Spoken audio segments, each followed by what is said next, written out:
Hey friends, this is Marilyn from tarotclarity.com, and sometimes I get really frustrated with myself because I just did this video which the topic was how do you reconstruct a yes or no question into a more critical thinking question so that you get more information. You know, sometimes when a client requests a question and the answer is yes or no, I'll answer back, well, $60 is an awful lot to spend just to hear me say yes or no. So I try to redirect the question to help them see it in a way where the cards can yield clues that they can piece together and take responsibility for whether or not it's inclined to be a yes or inclined to be a no. Now, the reason I'm upset with myself is because I did this whole video and the reading was awesome. And then I realized I didn't film it. So now I have cards on the table that I'll never get again because you can shuffle the deck 300,000 million times and the same 3 or 4 cards will never come out. So if you can trust that this was a legit read, I really want to show it to you because it's kind of interesting. Okay, now what's the question? Some of you may know that I am, every now and then, some certain true crime affects me. You know, there's a couple that affect me. Certainly the one about young Sebastian Rogers, that one has affected me, and I think about him a lot, and I've done a couple of readings. Also, another one that affected me a lot was the deaths of the 4 students in Idaho. That one, to my bone, chills me, and it upset me because he's so young and beautiful, you know, and everything to live for, and then this person, whoever he is, comes and does such a thing. So, I was thinking about it again, and I watch a lot of true crime channels. Okay, now getting back to the point. 2 minutes in, and I'm just making the point. When it first came on my radar that the sheath was left behind, I thought to myself, I wonder if that was a calling card, if that was like a signature piece. I don't know why. It was just what my instincts said, or something inside me said that.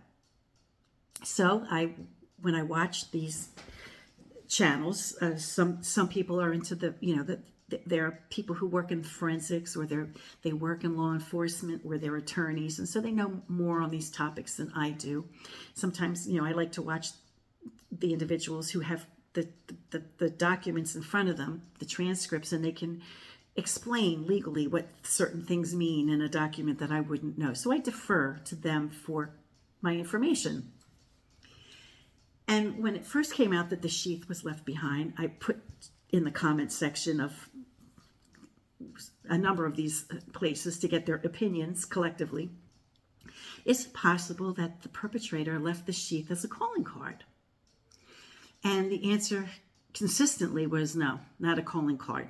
Why would they leave something that could be traced back to them, possibility of leaving fingerprints or DNA, which is in fact what ended up happening, which is how they became aware of the person who's now the suspect. And so when it was explained to me, no, they wouldn't have been a calling card for those reasons, I thought, okay, I guess it's not. And so I accepted that it wasn't. It's still, I kind of thought maybe it could have been, but I accepted that probably wasn't true.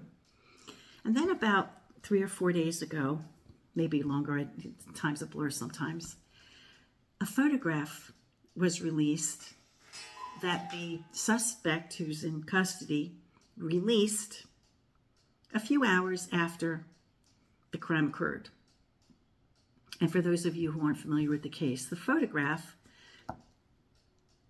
is a reflection. He's taken a selfie of himself and he's pleased. He's got a smile and he's given the thumbs up. Now, if he is the person who was responsible, it's a chilling photograph because it They know it happened just a few hours after the crime. And he's pleased with himself. He's happy with himself. He feels good about himself in that moment. And if he had left the crime sheath, I thought, he should be very upset with himself. It shouldn't be like a pat on the back kind of moment. So then it got me thinking, maybe it really was a calling card. And then I thought, okay, well, what reasons would it be a calling card? And then I thought, well, K-Bar, his name is Koberger.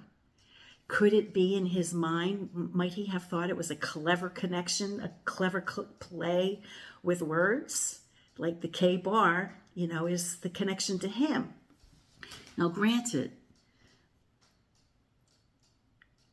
it's pretty grandiose, but I think these kinds of people who like to taunt law enforcement, which I think every indication suggests this particular individual kind of tried to do,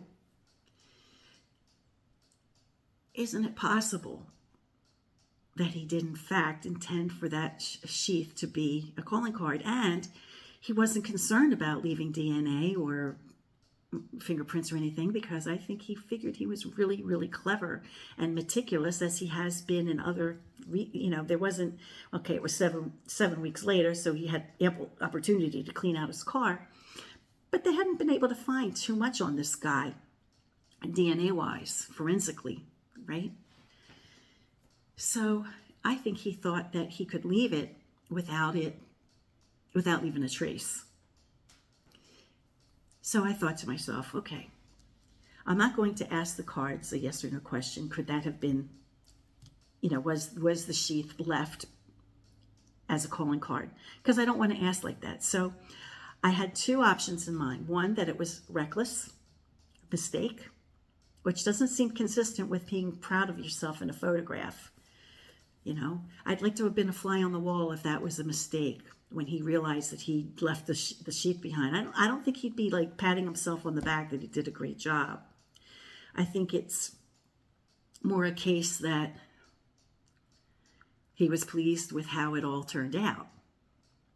Now, maybe at that moment, he didn't, of course, he didn't realize that he left his DNA on there.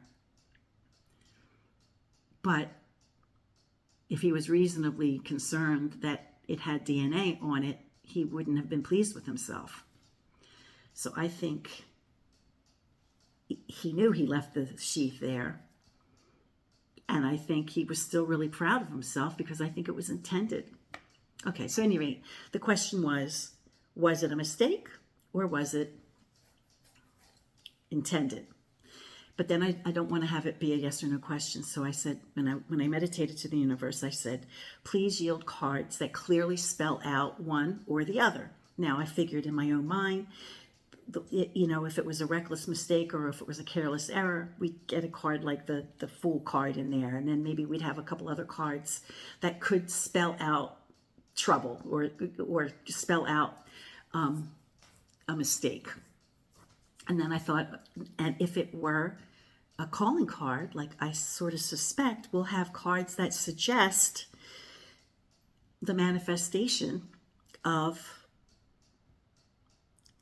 some grand opus kind of thing. And I said that in my head. I didn't pick a particular card for it, but that was definitely what I was vibing on and what I mentioned, in the video. So let me show you the cards that popped up. So I apologize that these, I'm not laying the cards in front of you. That's how I originally did it, but I did something technically wrong, and I hit the wrong button. And instead of seeing me lay out the cards, you saw me shuffling cards. Okay, the first card was wish fulfillment. I see this as wish fulfillment. So it was something that satisfied the person no end. Then we have just what I said, like a manifestation, right? The World card is the manifestation of the accumulation of something that a person might accomplish in life. So, if this individual idolized other serial you-know-whats, He might have seen this as his magnum opus, right? A wish fulfillment, a dream come true, a manifestation of what he wanted to accomplish. Then the third card was the Eight of Swords, which of course is a weapon. Swords, the suit of swords to me can represent thought. It can represent action. It could represent a weapon. It can represent air.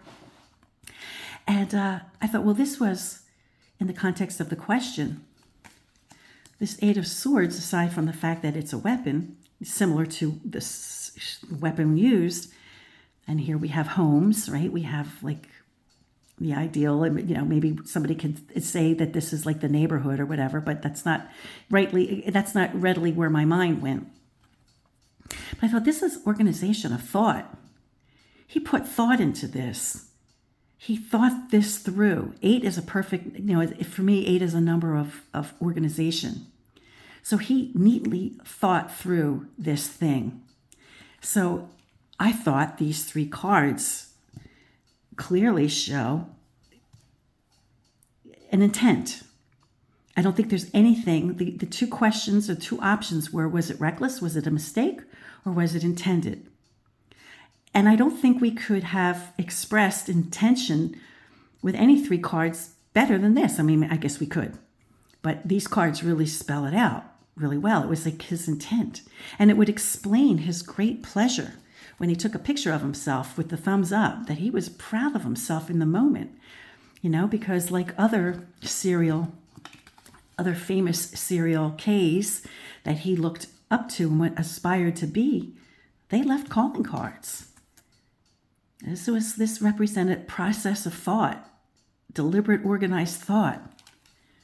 And then I said, okay, for grins and chuckles, let's see what the Quint card was. Well, the Quint card turned out being this, which I thought, catastrophe. But didn't it end up being his downfall? It's the only DNA that we're aware of at this moment. There may be others that we just don't know, right? Now, there's a ton of circumstantial evidence, but this is the only DNA. This is the only forensic thing that was left that ended up being his downfall. But the core read was, was it intentional? Yes, he thought it through. So let me flip the camera. So with that in mind, I thought, the defense now is trying to say that the sheath was planted by the perp, but the perp wasn't him. Now, aside from the fact that the sheath was purchased with his credit card and delivered to his house or property, wherever he was living, the defense is still trying to say, well, someone who has that, somebody else could have ordered it with his credit card and had it delivered to his property and not have been him. Or maybe it was his, but he left his thumbprint on it or whatever, or his thumb DNA on it, and they took it and stole it from him and committed the crime and put it there to blame him. But, I think a great argument for the prosecution would be it was his signature. It was his signature. He wanted it there as his signature. I think that's like a great, if they need to argue, the defense that it was planted and that he couldn't have done it, it was planted, I would embrace it and say, yeah, it was his, and yeah, he left it because it was his signature. I think if the prosecution made an argument that it was his signature statement, which we'll never know because thank God he was caught and he'll never do it again unless he's released. And if he is indeed guilty, chances are if a serial K does something like this, they probably will do it again. But his whole thing was to outwit the police and be smarter than law enforcement. And just like the other serial Ks who get away with things for a long period of time. And a lot of them have calling cards. So I think that the prosecution, but they poo-poo us tarot readers because we have no insight because we're frauds. And I think that would be a great tactic for them to take. I think it would be like, yeah, it was him. It wasn't planted. He left it there on purpose because that was his calling card, or it would have been. Anyway, what do you guys think? I think, in my own mind anyway, I figured it out. It's not even funny. It's not funny. Until next time, friends. Peace, stay well, and be kind.